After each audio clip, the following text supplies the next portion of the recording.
Bem-vindos ao mundo dos mistérios, onde exploramos os segredos e enigmas que atravessam os tempos. Hoje, refletimos sobre o poder das cartas diabólicas nos anos medievais, um período marcado por crenças profundas no sobrenatural e na magia. Durante a Idade Média, cartas associadas ao ocultismo e à adivinhação eram vistas com temor e reverência, consideradas portadoras de poderosos feitiços e maldições. Essas cartas, muitas vezes utilizadas em práticas esotéricas, influenciavam decisões e alimentavam superstições, refletindo a luta constante entre o bem e o mal na mente medieval. Elas simbolizavam a tentativa humana de controlar o destino e compreender o desconhecido, em uma era onde ciência e magia frequentemente se entrelaçavam. O estudo dessas cartas nos convida a refletir sobre como as crenças e medos moldaram sociedades e comportamentos. Junte-se a nós enquanto desvendamos os mistérios dessas cartas diabólicas e exploramos seu impacto duradouro na história e na cultura. Eu me chamo Hélio Tavares e esse é o nosso canal de mistério. Mas antes de iniciarmos o vídeo, que tal inscrever-se em nosso canal deixando ativado o sininho? Não esqueça aquele like maneiro para fortalecer nosso trabalho. E coloque sua mente para funcionar deixando um comentário abaixo.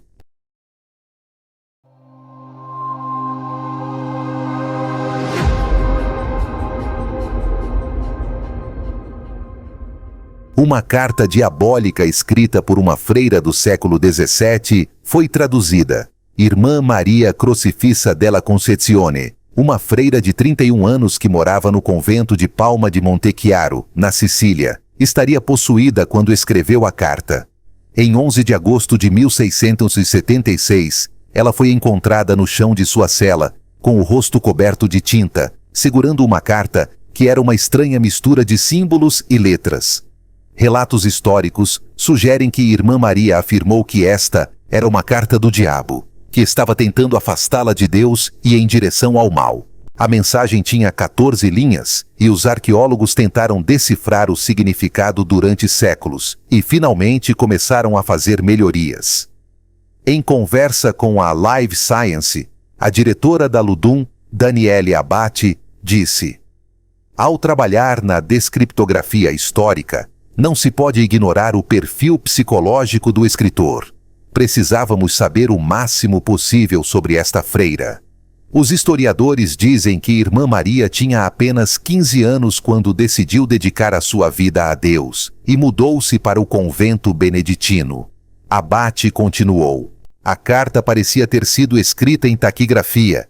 Especulamos que a Irmã Maria criou um novo vocabulário usando alfabetos antigos que ela talvez conhecesse. Para ter certeza sobre o que exatamente esta carta foi escrita, os pesquisadores usaram um software que escaneou símbolos taquigráficos de diferentes idiomas. Eles descobriram que a carta da freira continha palavras de alfabetos antigos como grego, latim, rúnico e árabe." Abate disse: "Analisamos como as sílabas e grafismos, ou pensamentos representados como símbolos, se repetiam na carta para localizar as vogais, e terminamos com um algoritmo de descriptografia refinado. Pensamos que poderíamos simplesmente dizer algumas palavras que fizessem sentido. Mas a freira tinha um bom domínio de línguas. A mensagem foi mais completa do que o esperado. Além de chamar a Santíssima Trindade de pesos mortos, a carta também dizia: Deus pensa que pode libertar os mortais. O sistema não funciona para ninguém. Talvez agora Styx tenha certeza. Na antiga mitologia grega e romana, Styx é o rio que separa o submundo do mundo dos vivos." Abate diz que a carta mostra fortes indícios de que Irmã Maria sofria de problemas de saúde mental. Ele disse: "A imagem do diabo está frequentemente presente nesses distúrbios. Aprendemos pelos registros históricos que todas as noites ela gritava e lutava contra o diabo." No início de 1946, na região hoje conhecida como Cisjordânia, um grupo de adolescentes beduínos cuidava das suas ovelhas e cabras perto do antigo assentamento de Qumran. Para passar o tempo, por mais monótono que fosse, eles jogaram as pedras que encontraram espalhadas pelo terreno acidentado do deserto. Quando uma dessas pedras foi jogada na extensão escura de uma caverna, os adolescentes ficaram surpresos ao ouvir um barulho alto e estridente ecoando de dentro. Explorando, encontraram uma coleção de grandes potes de barro, um dos quais estava quebrado. Embora não soubessem naquele momento, esses adolescentes fizeram uma descoberta histórica. Dentro dos potes havia uma série de pergaminhos antigos. Nos anos que se seguiram a esta descoberta, arqueólogos, historiadores e caçadores de tesouros encontrariam fragmentos adicionais de pergaminhos em 10 outras cavernas na área, cuja composição formava cerca de 800 a 900 manuscritos, conhecidos coletivamente como Manuscritos do Mar Morto. Entre esses manuscritos, havia grandes porções de um misterioso texto religioso não canônico, que há muito havia sido esquecido. Foi chamado de Livro de Enoque. Em sua totalidade, o Livro de Enoque é composto de 5 livros. O Livro dos Vigilantes, Livro das Parábolas, o Livro Astronômico, as Visões dos Sonhos e as Epístolas de Enoque, contendo cerca de 100 capítulos. Esses capítulos contam a história do 7º patriarca do Livro do Gênesis, Enoque, pai de Matusalém e avô de Noé, o mesmo Noé da história bíblica da Arca de Noé. No entanto, esta não foi a história bíblica da Arca de Noé. Na verdade, o livro de Enoque fornece um relato totalmente diferente dos eventos que levaram ao grande dilúvio da época de Noé, ou seja, uma história doutrinária completamente diferente.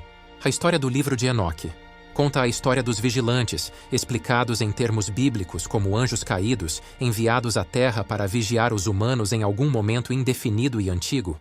Infelizmente, longe de apenas observarem os humanos, estes vigilantes apaixonaram-se pelas mulheres humanas e, em pouco tempo, começaram a envolver-se em atos sexuais depravados com elas.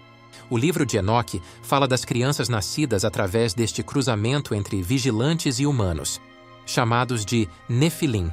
E esses foram descritos, gigantes e selvagens que ameaçaram e saquearam a humanidade. Ou dito de outra forma, gigantes sobrenaturais devoradores de homens.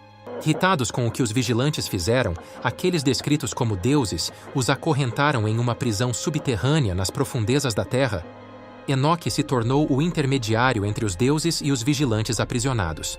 O livro descreve as viagens de Enoque entre o céu e a terra no seu papel de intermediário. Como ele voou com os anjos e viu os rios e as montanhas e os confins da terra do alto.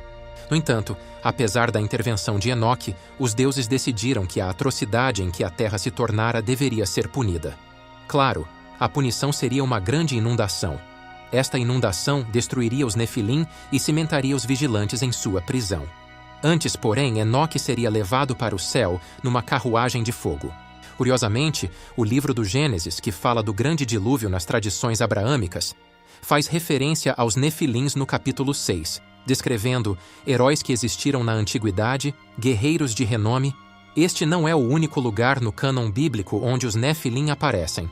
Em Números capítulo 13, versículos 32 e 33, os israelitas visitam uma terra habitada por Nefilins, que são tão grandes que fazem os israelitas parecerem gafanhotos. Se é claro que muitas coisas na Bíblia são vistas nos tempos modernos como alegóricas. Isto é, mais mitos filosóficos do que registros históricos. Existem evidências arqueológicas de um grande dilúvio no passado da Terra.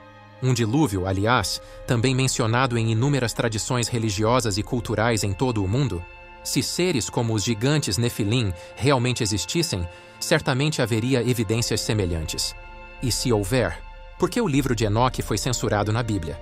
Para responder a isto, devemos voltar aos primeiros séculos após a morte de Jesus Cristo. Longe do cânone rígido de 39 livros do Antigo Testamento e 27 livros do Novo Testamento, que hoje conhecemos como Bíblia, originalmente havia numerosos evangelhos e textos religiosos que compunham o amplo espectro da tradição cristã. À medida que a religião cristã crescia após a morte de Jesus, a florescente igreja cristã precisava de saber quais os textos que deveriam ser lidos e seguidos, que ensinamentos deveriam ser aplicados, que textos seriam considerados aceitáveis e divinamente inspirados. A igreja precisava, a partir da diversidade, criar uniformidade. Eles precisavam de um cânone oficial.